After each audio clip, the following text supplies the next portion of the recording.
ಆತ್ಮೀಯ ವೀಕ್ಷಕರೇ, ಸಂಘರ್ಷ ನ್ಯೂಸ್ಗೆ ಹಾರ್ದಿಕವಾದಂತಹ ಸ್ವಾಗತ. ಭಾರತ ದೇಶ ಎಷ್ಟೇ ಮುಂದುವರಿದರೂ, ಅದರಲ್ಲೂ ವಿಶೇಷವಾಗಿ ಕರ್ನಾಟಕ ರಾಜ್ಯವೂ ಸಹ ಎಷ್ಟೇ ಮುಂದುವರೆದು ವೈಜ್ಞಾನಿಕವಾಗಿ ಬೆಳೆದರೂ ಕೂಡ ಈ ಮನುವಾದಿ ಮನಸ್ಥಿತಿಗಳು, ಜಾತಿವಾದಿ ಗುಂಡಾಗಳು ಬಾಬಾ ಸಾಹೇಬ್ ಅಂಬೇಡ್ಕರ್ ಅವರನ್ನ, ಭಗವಾನ್ ಬುದ್ಧರನ್ನ, ಬಸವಣ್ಣನವರನ್ನ, ಕ್ರಾಂತಿಕಾರಿ ಹೆಜ್ಜೆ ಇಟ್ಟ ಯಾವ ನಾಯಕರನ್ನ ಕೂಡ ಒಪ್ಕೊಳ್ಳಿಕ್ಕೆ ತಯಾರಿಲ್ಲ. ಅದಕ್ಕೆ ತಾಜಾ ಉದಾಹರಣೆ ಅಂದರೆ ಚಾಮರಾಜನಗರ ಜಿಲ್ಲೆಯ ಜ್ಯೋತಿಗೌಡನಪುರ ಗ್ರಾಮದಲ್ಲಿ ಸಂವಿಧಾನ ಶಿಲ್ಪಿ ಡಾಕ್ಟರ್ ಬಾಬಾ ಸಾಹೇಬ್ ಅಂಬೇಡ್ಕರ್ ಅವರ ಫ್ಲೆಕ್ಸ್ ಅನ್ನು ಹರಿದು, ಜೊತೆಗೆ ಭಗವಾನ್ ಗೌತಮ್ ಬುದ್ಧರ ಮೂರ್ತಿಯನ್ನ ಧ್ವಂಸ ಮಾಡಿರ್ತಕ್ಕಂಥ ಘಟನೆ ಬೆಳಕಿಗೆ ಬಂದಿದೆ.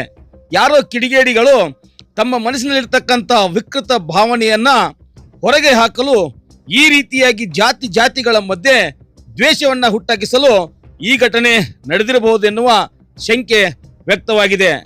ಇಂದು ನಡೆದಿರುವಂತಹ ಘಟನಾ ಸ್ಥಳಕ್ಕೆ ಚಾಮರಾಜನಗರ ಸಂಸದರಾಗಿರ್ತಕ್ಕಂಥ ಸುನಿಲ್ ಬೋಸ್ ಅವರು ಭೇಟಿ ನೀಡಿದರು.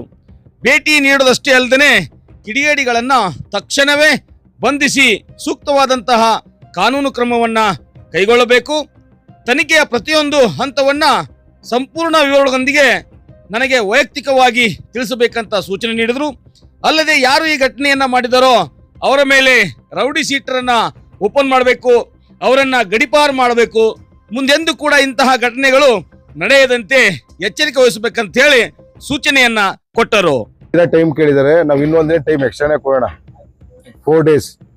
ಅದ್ರೊಳಗೆ ಅರೆಸ್ಟ್ ಮಾಡಿ ಅವ್ರು ಬಂಧಿಸಿ ಅವ್ರಿಗೆ ಶಿಕ್ಷೆ ಇದು ಮಾಡ್ತೀವಿ. ರೌಡಿ ಶೀಟ್ ತೆಗಿರಿ ಅಂತ ಹೇಳಿದೀವಿ.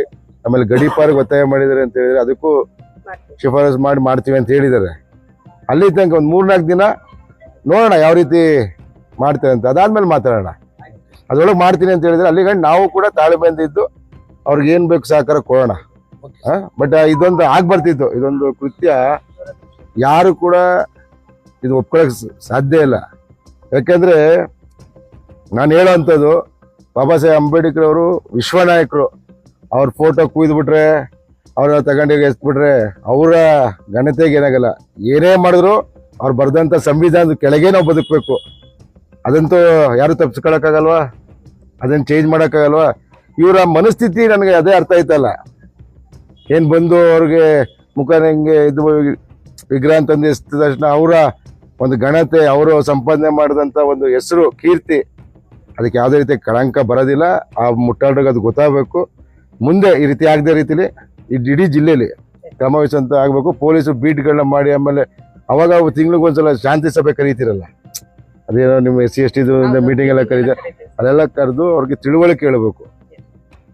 ಯಾರೋ ಒಂದು ಇಬ್ರು ಮಾಡಿದಂಥ ಕೆಲಸಕ್ಕೆ ನಾವು ಇಡೀ ಸಮುದಾಯ, ಯಾವ ಸಮುದಾಯ ಅಂತ ಇನ್ನೂ ಗೊತ್ತಾಗಿಲ್ಲ ಯಾರು ಮಾಡಿದಾರೆ ಅಂತ, ಅದ್ಯಾರೋ ಒಂದು ನೋಡೋಣ. ಅದು ಮಾಡಿದ್ರೆ ಅವ್ರಿಗೆ ಶಿಕ್ಷೆ ಆಗುತ್ತೆ ಕಾನೂನು ರೀತಿಯಲ್ಲಿ. ನಾನು ಕೂಡ ಅವ್ರಿಗೆ ಸೂಚನೆ ನೀಡಿದ್ದೀನಿ, ಇನ್ನು 3-4 ದಿನದಲ್ಲಿ ಅವ್ರು ಬಂಧಿಸ್ಬೇಕು, ಅವ್ರು ರೌಡಿ ಶೀಟಿಗೆ ಹಾಕಬೇಕು, ಗಡಿಪಾರ್ಗೂ ಶಿಫಾರಸು ಮಾಡ್ಬೇಕಂತ ಹೇಳಿದ್ರೆ ಅದು ಮಾಡ್ತೀನಿ ಅಂತ ಹೇಳಿದರೆ ಅಲ್ಲಿಗಂಡು ನಾವೆಲ್ಲ ತಾಳ್ಮೆಂದಿರೋಣ.